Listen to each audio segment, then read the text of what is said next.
Ok, ya estamos grabando y arrancamos. Entonces vamos a hacer, dado lo que vimos hasta, digamos, la sesión que recién acaba de culminar, imaginemos que tenemos los rendimientos estimados futuros para, digamos, 4 escenarios, que sería recesión, estancamiento, moderado y expansión. Las probabilidades de ocurrencia de cada escenario, 10% recesión, estancamiento 30%, moderado 40% y expansión 20%. Es decir, que ahí la suma, tal cual como lo ven, 100%. Y me están dando los rendimientos por cada uno de esos escenarios, tanto para las acciones, es decir, mercado de renta variable, como para el caso del mercado de renta fija, que en este caso sería los bonos. Entonces, fíjense que ahí tienen menos 10%, 5%, 20%, 30%, y en el caso de renta fija, 8, 10, 12, 15%. Entonces, fíjate, si nosotros comenzamos a aplicar estadística descriptiva, que fue lo que hicimos en, digamos, las láminas previas, entonces en el caso de ex ante, que serían rendimientos estimados, que serían rendimientos futuros, si yo quiero sacar el rendimiento promedio, o el esperado, debería ser suma producto de probabilidad con el rendimiento que tienes para las acciones. Y de igual manera, para el caso de los bonos, rendimiento de los bonos por escenario por su probabilidad de ocurrencia. O sea, en este caso sería algo así como 10% por menos 10, más 30% por el 5%, más 40% por el 20%, más 20% por el 40%. Resultado al hacer eso, 16.5%. De igual manera, en este caso, en el caso de los bonos me da 11.6%. Luego, estima la desviación estándar, tal cual como lo habíamos colocado, digamos, en la lámina, dos láminas antes, que sería la probabilidad de ocurrencia del primer escenario por la diferencia al cuadrado entre rendimiento del activo A en el primer escenario menos el rendimiento esperado de ese activo A al cuadrado. Cuando lo haces así, fíjate que eso te va a dar entonces el valor que, si lo haces en Excel, el valor que ustedes ven allí, que sería,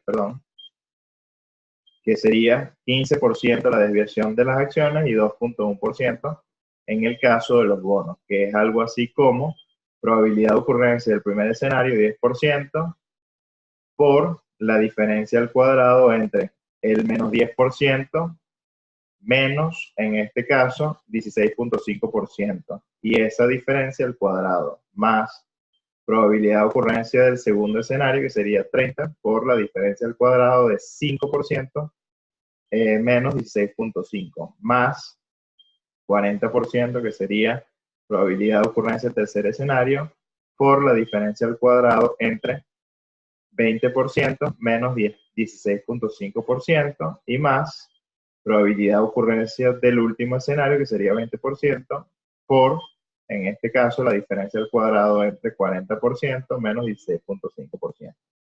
Resultado al hacer eso, desviación estándar de acciones, 15%. Si haces lo propio ahora con bonos, eso te debería dar 2.1%. Si sigues aplicando ahora la covarianza, fíjate que yo puedo sacar la covarianza por cada uno de los escenarios.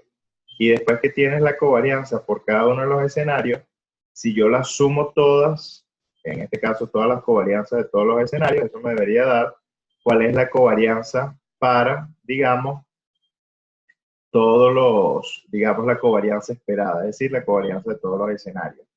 Y una vez que tienes la covarianza, puedes sacar el coeficiente de correlación. En este caso, la covarianza por escenario no es más que multiplicar probabilidad de ocurrencia por, en este caso, la diferencia entre el rendimiento del activo, en este caso, que tienes, que pudiese ser el de las acciones, menos el rendimiento esperado de las acciones. Es decir, menos 10, menos, en este caso, 16.5. Y eso lo vas a multiplicar por la diferencia del rendimiento del activo B, que en nuestro caso es los bonos, 8%, menos en este caso el 11.6. Por la probabilidad que tiene este escenario, que es 10%, eso te da 0,000954, que es el que se refleja allí en la tablita.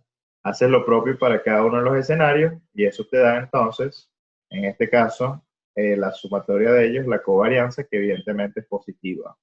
Si tienes una covarianza positiva, a juro, el coeficiente de correlación también será, en este caso, positivo. Y eso nos está dando allí, fíjense, 0,99, es decir, que se acerca muchísimo a 1, lo cual te estaría indicando que es una correlación perfecta. Es decir, aquí tanto acciones como bonos, tomando en consideración esos rendimientos a futuro, nos van a dar que los dos siguen la misma tendencia. Es decir, si uno sube, el otro sube, si uno baja, el otro baja. ¿Se entendió el ejercicio allí?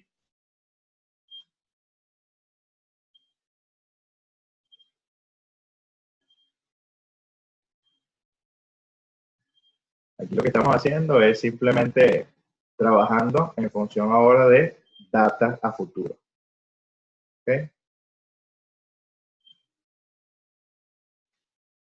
A ver aquí qué me comentan en el chat.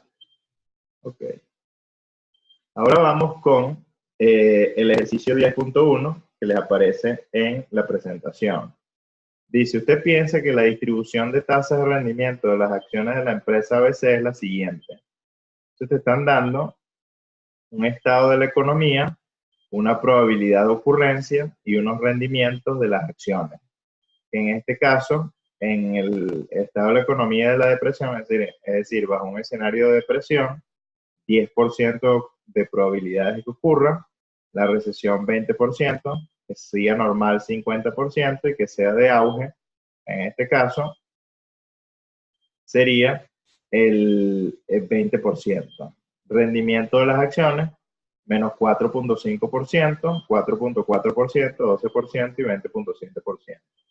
Pregunta, ¿cuál es el rendimiento esperado de las acciones? Y 2, ¿cuál es la desviación estándar de los rendimientos, en este caso, de las acciones? Entonces, fíjate que, al igual que el caso anterior, podemos trabajar totalmente el ejercicio. Y fíjense que allí lo van a ver. Tienes probabilidad de cada uno de los escenarios y el rendimiento de las acciones. Entonces, yo pudiese inicialmente calcular cuál es el rendimiento por cada uno de los escenarios. Y el rendimiento por cada uno de los escenarios es ese que les coloco allí en la tabla. Menos 4.5 por 0,1, 4.4% por 0,2, 12% por 0,5 y 20.7% por 0,2. Resultado, al sumar, digamos, todos esos rendimientos, dado que es la suma producto entre probabilidad y rendimiento, eso te debería dar 10.57%. Ahora bien, si yo quiero hallar, digamos, el valor de la varianza para luego estimar la desviación estándar, dado que me pedían una medida de dispersión, bueno, lo puedo hacer. Y cómo me quedaba, digamos, la varianza, tal cual como lo hicimos en el caso anterior, sería probabilidad de ocurrencia del primer escenario multiplicado a su vez por, en este caso, la diferencia entre el rendimiento del activo menos el rendimiento esperado del activo, y esa diferencia al cuadrado. Y haces lo propio para cada uno de los escenarios. Al sumar todas esas diferencias ponderadas, eso te debería dar 0,005187. Si ya tienes la varianza, si le sacas la raíz cuadrada, eso te debería dar a ti la desviación estándar. Y en este caso, la desviación estándar te da igual a 0,072. ¿Alguna duda con ese ejercicio? No. ¿No? Ok. Entonces, fíjate, ¿por qué estamos haciendo, digamos, esa revisión de finanzas corporativas? Bueno, porque ya ahora comenzamos a utilizar esta metodología para poco a poco llegar al desarrollo de lo que es la línea de mercado de títulos y, en este caso, la estimación de las betas, es decir, del riesgo que pudiese tener un proyecto en particular cuando uno lo evalúa. Entonces, si se van a la presentación de estimación de riesgo y teoría de cartera, que está en el espacio virtual, hasta la lámina 5 es todo lo que acabamos de ver. Solo que en esta presentación, y por eso no lo había usado antes, digamos, está mucho más matemático el desarrollo, de cada una de las ecuaciones, pero no tenía, digamos, ni ejercicios ni ningún, digamos, desarrollo conceptual de cada una de las fórmulas. Entonces, tomo esta presentación a partir de la lámina 6. Entonces, comienzo explicando lo que debería ser la rentabilidad para una cartera que tenga dos activos. Entonces ahí, digamos, el desarrollo básicamente es el siguiente. Una cartera formada por un porcentaje XA del activo A y un porcentaje XB del activo B tiene una rentabilidad esperada de, en este caso, el sumaproducto entre los porcentajes de inversión por las rentabilidades esperadas de cada uno de los activos. Dicho de otra manera, es decir, porcentaje de XA por el rendimiento esperado del activo A, más, en este caso, porcentaje de inversión en el activo B por el rendimiento esperado del activo B. Eso es algo así, para que se entienda y lo aterrice mucho más el concepto, eso es algo así como que si tú te preguntes, por ejemplo, si ustedes ahorran en bolívares, ¿qué me dirían ustedes? ¿Ahorran en bolívares ustedes? No. No, la respuesta está muy clara, ¿no? Entonces yo lo que te propongo es lo siguiente, imagínate que tú tienes mucho excedente de bolívares ahora y nos planteamos como posible inversión, como cobertura más que inversión, para no perder dinero, comenzar a invertir en otras monedas. Y esa es la única comparación que voy a hacer ahora. Entonces, si yo pienso en agarrar ese excedente de bolívares y lo paso a otras monedas, yo al menos para comenzar a pensar en diversificación, yo debería colocarla en, digamos, dos tipos de moneda que sean diferentes y que entre sí pudiesen tener paridad. Entonces, fíjate lo que voy a decir. Imagínate que el excedente de caja en bolívares que tienes es de 100 y que de esos 100 el criterio sea, voy a colocar 50 bolívares en dólares y los otros 50 los voy a colocar en euros. Si yo hago eso, fíjate la ganancia que voy a tener allí desde el punto de vista de la diversificación. Dado que entre el dólar y el euro hay una paridad, fíjate que si el dólar, digamos, sube con respecto al euro, entonces, así yo haya invertido 50-50, el poquito de los 50 que invertí en dólares, digamos, se potencia en función al euro. Y si sucede lo contrario, digamos, los 50 que invertí en el euro, digamos, sube su valor con respecto a lo que tenía en dólares. A eso se refiere ese porcentaje, digamos, de inversión. Fíjate que si tenía yo el billete de 100 y lo piqué en dos, es decir, 50 y 50, ese 50 de inversión sería el 50%, sería el porcentaje en dólares y el otro 50% sería el porcentaje de inversión en euros. Entonces, ahí lo que estás haciendo es el promedio ponderado de las rentabilidades esperadas de cada activo. ¿Se entendió eso? Sí. Ok, así como tienes, digamos, medidas o índices de rentabilidad, al igual que en el caso anterior, yo puedo medir ahora cuál es el riesgo total de la cartera. Y el riesgo total de la cartera, digamos, para dos activos es ese que ustedes ven allí. Va a ser porcentaje de inversión en el activo A al cuadrado multiplicado por la desviación del activo A al cuadrado más porcentaje de inversión en el activo B por desviación del activo B al cuadrado más dos veces el porcentaje de inversión en el activo A por el porcentaje de inversión en el activo B, multiplicado a su vez por la covarianza de las rentabilidades entre ambos activos. También, dado que existe la relación de las covarianzas con el coeficiente de correlación, yo pudiese, digamos, estimar la varianza de una cartera con dos activos de la siguiente manera. Porcentaje de inversión en el activo A al cuadrado por desviación del activo A al cuadrado más porcentaje de inversión en el activo B al cuadrado multiplicado por desviación del activo B al cuadrado, más dos veces porcentaje de inversión en el activo A por porcentaje de inversión en el activo B, todo eso multiplicado por el coeficiente de correlación entre A y B, multiplicado a su vez por desviación estándar de A por desviación estándar de B. ¿Se entendió eso?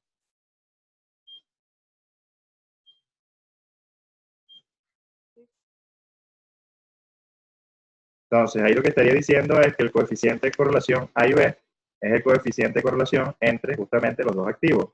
Y si el coeficiente de correlación, en este caso, entre A y B es menor a 1, lo que estaría diciendo es que el riesgo total de la cartera, que sería la desviación, va a ser menor que el promedio ponderado de las desviaciones de cada activo. ¿Y eso por qué ocurre? Por el efecto de la diversificación que les hablaba al inicio. ¿A dónde nos lleva todo esto? a la teoría de la construcción de un portafolio factible. Entonces, ¿qué haces tú? Al variar los porcentajes de los activos A y B, se obtienen carteras con diferentes rentabilidades y desviaciones que se pueden graficar en dos ejes. El portafolio factible o conjunto de oportunidades, que también se le conoce así, simplemente es establecer todas las combinaciones posibles de los dos activos A y B. Entonces, la gráfica será una línea recta si el coeficiente de correlación es igual a 1. Y será una curva si el coeficiente de correlación, en este caso, es menor que 1. Entonces, si el coeficiente de correlación entre A y B está próximo a 0 o es negativo, existen combinaciones con desviación menor a las desviaciones de los activos individuales. Es decir, que la curva se dobla hacia la izquierda. La cartera con menor desviación es lo que se conoce comúnmente como la cartera de varianza mínima. Entonces, conjunto eficiente de carteras. Si los inversionistas son adversos al riesgo, al seleccionar entre las carteras de igual riesgo, siempre van a preferir las que tengan mayor rentabilidad. Y entre carteras de igual rentabilidad, siempre van a elegir las que tengan menor riesgo. Entonces, el conjunto de carteras que tiene el rendimiento más elevado, es decir, el más alto, para igual nivel de riesgo, es la que se denomina como conjunto eficiente de carteras con riesgo. Si tienes ahora una rentabilidad esperada, pero para N activos, entonces el rendimiento esperado de ese portafolio va a ser el suma producto de porcentaje de inversión en cada uno de los activos por su rendimiento esperado, siendo de X1 a XN los porcentajes de inversión en cada uno de los activos. De igual manera, si yo quiero calcular la varianza de la cartera para N activos, entonces la varianza de la cartera va a ser como sigue.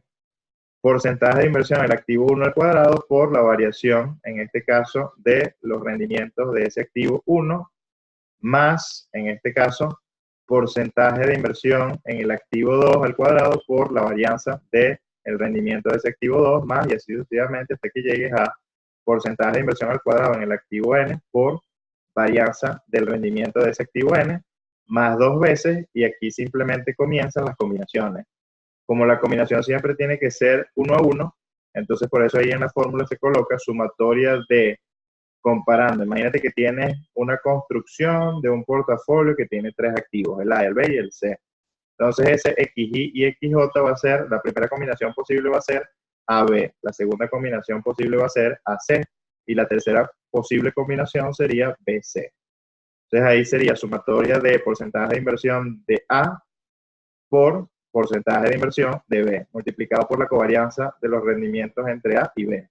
Después más porcentaje de inversión del activo A por porcentaje de inversión del activo C, por covarianza del rendimiento del activo A con respecto al rendimiento del activo C. Y finalmente sería más porcentaje de inversión del activo B por porcentaje de inversión del activo C por la covarianza de los rendimientos del activo B con respecto al rendimiento del activo C, en donde la covarianza de R y RJ representa la covarianza entre los activos I y J.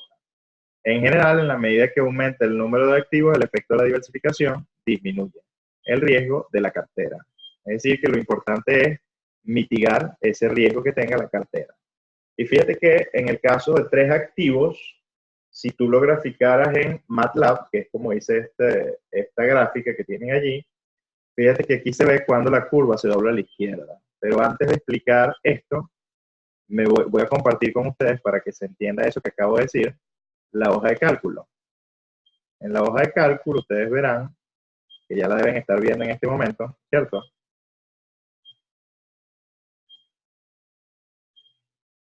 Imagínate que tú tienes allí, digamos, una cartera con 2 activos, acciones y bonos, que es lo que ustedes deben estar viendo en pantalla en este momento.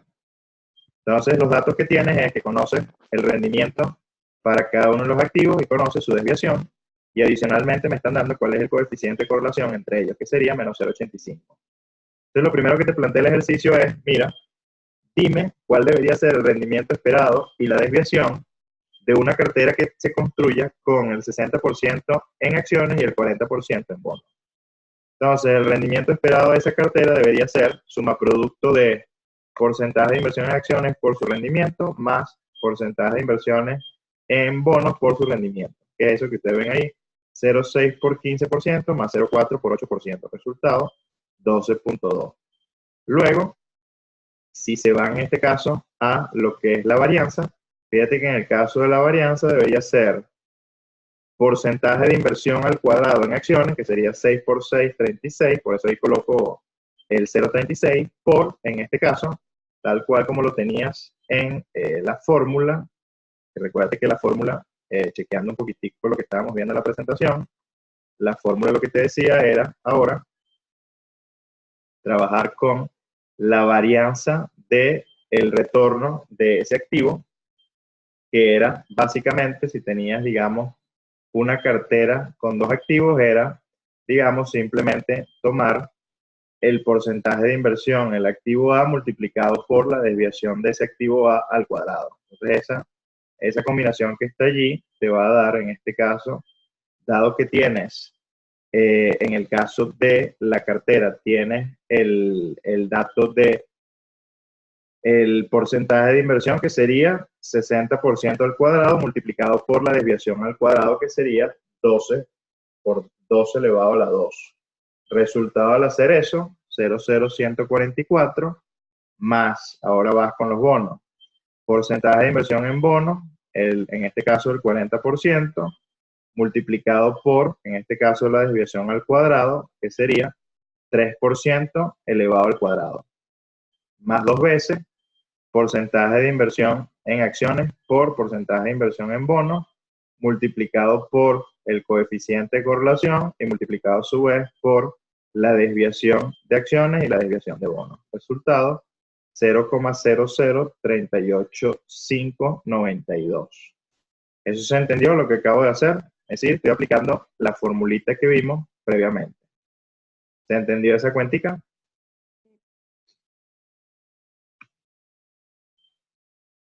Sí. Ok. Dado que ya conoces la varianza, entonces ahora pasamos a conocer, en este caso, la desviación haciendo la raíz cuadrada. Y efectivamente es 6.2 el resultado. Entonces, dado que ya conoces el rendimiento esperado de la cartera, que es 12.2, ya sabes que la varianza de la cartera ahora es, en este caso, 0,038592. Y dado que ya conoces, en este caso, la desviación, que es la raíz, que sería 0,062122, bueno, ahora simplemente lo que te plantea el ejercicio es lo siguiente. Construye un portafolio factible y grafícalo para hallar, digamos, ese portafolio factible y hallar lo que se conoce como la cartera de varianza mínima, que fue lo que vimos en, digamos, la teoría. Entonces, fíjate, ¿qué hice yo? Yo comencé a construir carteras, y en este caso construí desde la cartera A hasta la cartera K. ¿Y cuál fue mi criterio? Dado que tenía dos instrumentos, acciones y bonos, yo lo que fui, digamos, estableciendo en cada una de las carteras fue el siguiente criterio. La cartera A es 100% de acciones, 0% de bonos. Cartera B, le voy a reducir en 10% la inversión a las acciones y ese 10% se lo voy a compensar a los bonos. Entonces, 90% en acciones, 10% en bonos. Luego la cartera C, 80 en acciones, 20 en bonos. Y así voy hasta llegar a tener una inversión en la cartera K de 0% en acciones y 100% en bonos. Entonces, ¿qué hice yo? Modelé, de acuerdo a la formulita de la desviación, que habíamos dicho que era porcentaje de inversión al cuadrado del activo, en este caso acciones, por, en este caso, la desviación de ese activo, que ya la tenía arriba, que era dato, al cuadrado, y luego le sumo, en este caso, la desviación al cuadrado del activo bonos por el porcentaje de inversión en el activo bonos, más dos veces el porcentaje de inversión en el activo acciones por el porcentaje de inversión en el activo bonos, multiplicado a su vez por, en este caso, el coeficiente de correlación por la desviación entre los dos activos. ¿Qué es esto? Digamos, este cálculo que ustedes ven en este momento en sus pantallas.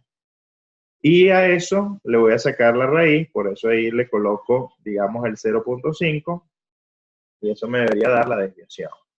En el caso del rendimiento lo formulo y el rendimiento sería el suma producto de lo que tiene, que sería porcentaje de acciones multiplicado por el rendimiento de la acción, que es 15%, que lo están viendo en su pantalla, más el rendimiento de los bonos, que es 8%, por el porcentaje de inversión de esos bonos.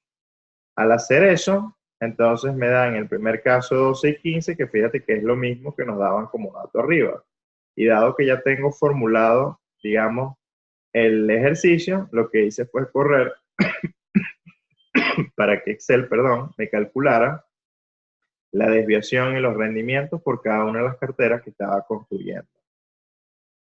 ¿Qué me doy cuenta? Que en la medida que comienzo a diversificar, el riesgo comienza a caer. Pero llega un punto, que sería la cartera I, donde vas a tener el menor riesgo, pero en la siguiente cartera, que es la J, ahí a partir de allí otra vez el riesgo comienza a incrementarse.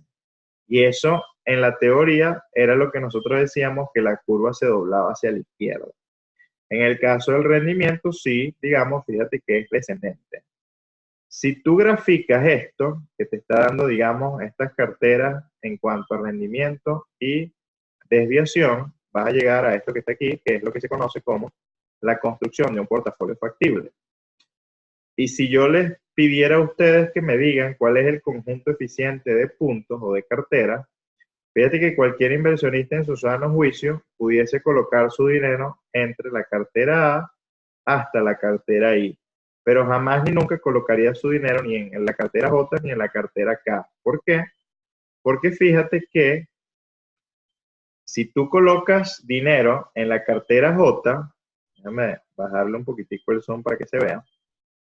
Fíjate que el eje X es el eje que te mide la desviación y el eje Y es el eje que te mide el rendimiento. Si yo invierto en la cartera J, yo tengo un espejo de esa misma cartera que es exactamente igual al mismo nivel de riesgo, pero con un rendimiento mayor, que estaría ubicada entre la cartera H y la cartera I. ¿Se entendió eso?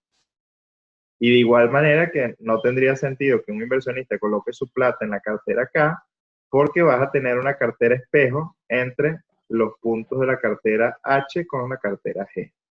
¿Se entendió eso? Sí. Ok, entonces, ¿cuál sería el conjunto eficiente? O dicho de otra manera, ¿en qué carteras cualquier inversionista pudiese colocar su dinero? En cualquier cartera que esté entre la A y la I.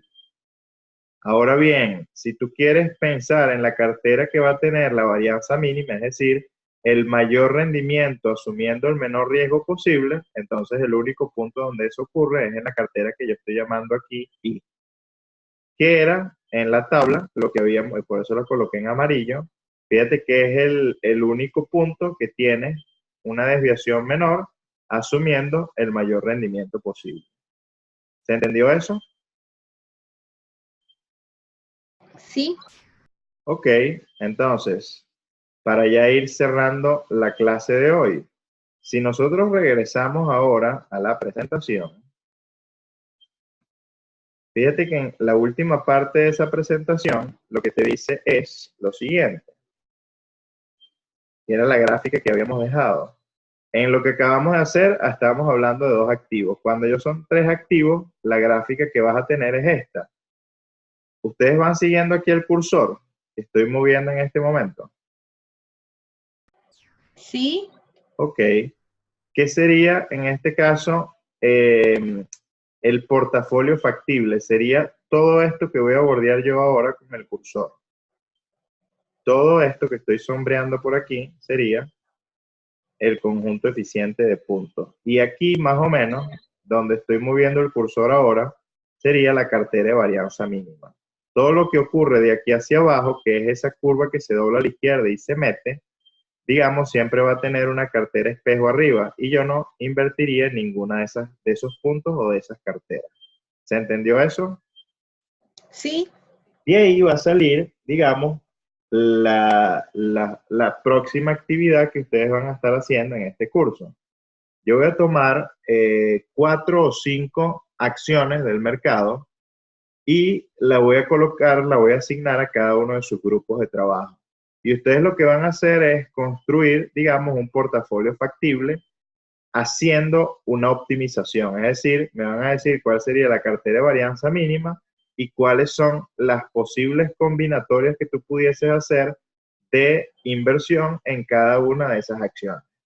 Entonces eso, digamos, es parte de la próxima tarea que van a estar ustedes trabajando, que esa ya va a ser visible a lo largo del fin de semana para ya que una vez que entreguen estas dos que están pendientes, ya comiencen a desarrollar esta parte. ¿Se entendió eso? Sí. ¿Y esto sería para la próxima semana? No.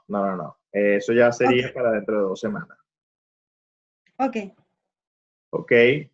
Para terminar, ¿qué estamos haciendo ahí o qué estamos trabajando? El riesgo diversificable. Entonces, haciendo, digamos, un recordatorio de lo que era riesgo sistemático y riesgo diversificable, perdón, en una cartera bien diversificada, el riesgo de un título individual no es importante. Cuando un inversionista incorpora un título a su cartera, se interesa más por su contribución al riesgo de la totalidad de la cartera. Si la cartera está totalmente diversificada, siempre queda un riesgo asociado a lo que es el mercado, que es lo que se conoce como el riesgo sistemático. Bajo la hipótesis de que los inversionistas son adversos al riesgo, siempre van a preferir carteras donde el riesgo, digamos, se pueda diversificar y lo puedas mitigar evidentemente. Y eso lo logras a través de la diversificación, que es lo que acabamos de hacer al construir la cartera de varianza mínima. ¿Se entendió la clase de hoy? Sí. Ok, entonces, básicamente, aquí está, digamos, el desarrollo para la siguiente actividad. Por cada grupo de trabajo, lo repito, yo les voy a estar colocando, digamos, información financiera para 5 acciones en específico por cada grupo. Y ustedes lo que van a estar construyendo en Excel es diferentes carteras que les permitan estimar, por un lado, cuál es la cartera de varianza mínima y por otro, cuál es el portafolio factible de inversión. ¿Se entendió? Ok. Ok, entonces, si tienen alguna pregunta en la clase de hoy, este sería el momento. Si no, lo dejamos hasta aquí en el día de hoy y nos vemos, si Dios quiere, la próxima semana. Está bien. Ok. ¿Alguien tiene algún comentario, alguna duda adicional? ¿No?